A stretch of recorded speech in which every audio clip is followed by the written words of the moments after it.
Alright, in this week's Whiteboard Wednesday, I'm going to be talking about training and travel. And I got a request to move the camera closer to the whiteboard, so hopefully this isn't too close for comfort. So anyway, training and travel. Lots of people travel for work or just go on vacation, and they don't really know what to do. And of course, and I always say this, but this is where having a coach comes in very, very handy because they can actually plan your training around those vacations, that travel, whatever the case is, and so they can use that. You can use that essentially as a deload week, even so you can have a build up, and then maybe a testing portion the week prior to a travel week, and then that's just kind of serves as a back off week where you can get a little bit of work in that's not too stressful. So there are ways to work with that, and having a coach who can plan that stuff well in advance helps a lot. But for coaches, or if this is something that you're doing on your own and you're doing your own programming, that is something you want to think about. If you're doing some sort of training program, you don't want that week of travel or vacation or multiple weeks to fall during the middle of some sort of cycle. You want that to be afterwards. Otherwise, all the stuff that you've done prior to that within that cycle is pretty much going to go to waste. But when you're actually traveling, there are a few things that you really want to think about, whether you're a coach programming for someone who's traveling or whether you're the one traveling. The first thing is mobility. Mobility is really the first thing to go with any sort of travel because you're spending a lot of time in a car or on a plane, something like that. And so mobility really, really goes away pretty quickly. And not that you can't get it back quickly as well, because it usually, if you have it before, it'll come back fairly quickly. But you'll feel kind of stiff and achy, and it'll make that transition back into normal training more difficult. So you really want to think about mobility, particularly hip flexors, because if you're sitting down a lot, the hip flexors will get very tight, and so stretching those really on a daily basis, preferably multiple times a day. And another thing you can do, if you can bring a foam roller or the stick, that's a product that you can use for some self-massage. I've even used just a Nalgene and rubbed it on my thighs to kind of loosen up some of that tissue. And so you can do things like that. I would not recommend taking the stick on a plane. Put that in your check-through luggage, not on your carry-on. Speaking from personal experience here, so just be aware of that. Put that in the check-through. So yeah, thinking about mobility and just trying to maintain some mobility, especially thinking about quads and hip flexors because that stuff's going to get pretty stiff. Hamstrings and glutes as well. If you're sitting down, the glutes kind of get matted up and stiff, and so sitting on a foam roller and kind of moving back and forth for that can be very, very helpful. The next thing is aerobic activity. Whenever you're traveling, you're probably going to be doing a lot of walking or some other sort of physical activity. But if you're not, try to do that. If it's traveling for business, still try to get out, walk. Whether it's on a treadmill in the hotel or a bike on the hotel or whatever, or if it's actually going around and walking around and seeing the sights wherever you are. That's really important, and that's going to, again, just help you get moving, help the blood get flowing. It's going to help maintain some of that mobility. It's going to kind of facilitate recovery, and it's some good low-intensity aerobic work, which is always good. And the last thing is weaknesses.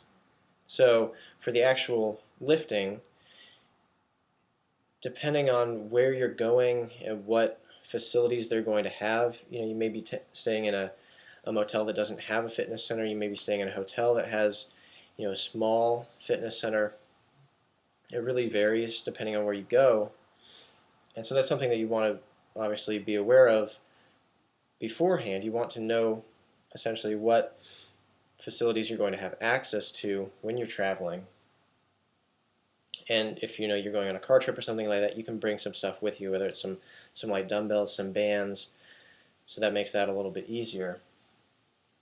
But since your options are going to be fairly limited, you're not going to be able to lift a whole bunch of weight. I mean, most hotels are not going to have, I actually can't think of any hotels that I've ever been in that have an actual squat rack, real barbells and things like that. So you're obviously not going to be able to do some kind of like the more intensity-based lifting. And so just getting some work in on weaknesses and just smaller things. So if someone is lacking in scapular strength, just get a ton of that stuff in. That's really easy to do with a light pair of dumbbells that you can pack yourself and bring along, or that you can find in essentially any hotel gym. You can get some scapular work done with some small bands and light bands and things like that. And so just working on some of those small weaknesses so that that doesn't decrease too much in the time that you're gone and that you're taking off from normal training. And that stuff's going to typically be less taxing anyway.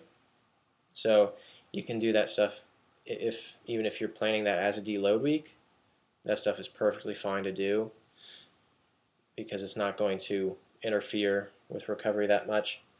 And so that's not going to be a problem for getting back into normal training after you're finished traveling.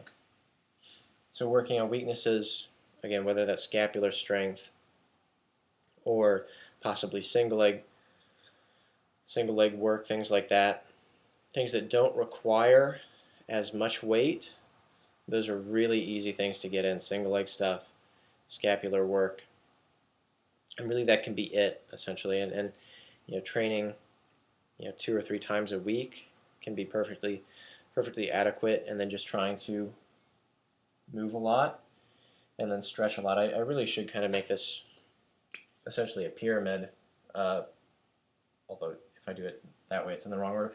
So essentially, when it comes to traveling, this is going to be mobility here. That's what you're going to want to work on the most. And aerobic work, just low intensity aerobic work. And then finally, lifting that's oriented towards your weaknesses and working on those. And that's really all you have to do. And if you're traveling for more extended periods of time, for months on end, that gets a little more complicated, and that's where it's really going to be important to have an actual coach who can work with you on that. And if you're going to be in a different area, in a specific area, away from home for an extended period of time, that's when you need to start looking into gyms that you can actually join for a month or two. So again, mobility comes first, then aerobic activity, and then finally lifting. And you want to focus primarily on weaknesses, using lighter weights, smaller movements, and you can of course play around with tempo and increase tempos, which will make some of those lighter weights more potent of a stimulus. So that's really it for travel. And if you have any questions, always feel free to comment on the video on YouTube or on Facebook, or send us an email, jonathan@comprehensivestrength.com, and we'll get back to you as soon as possible. And we'll see you next week.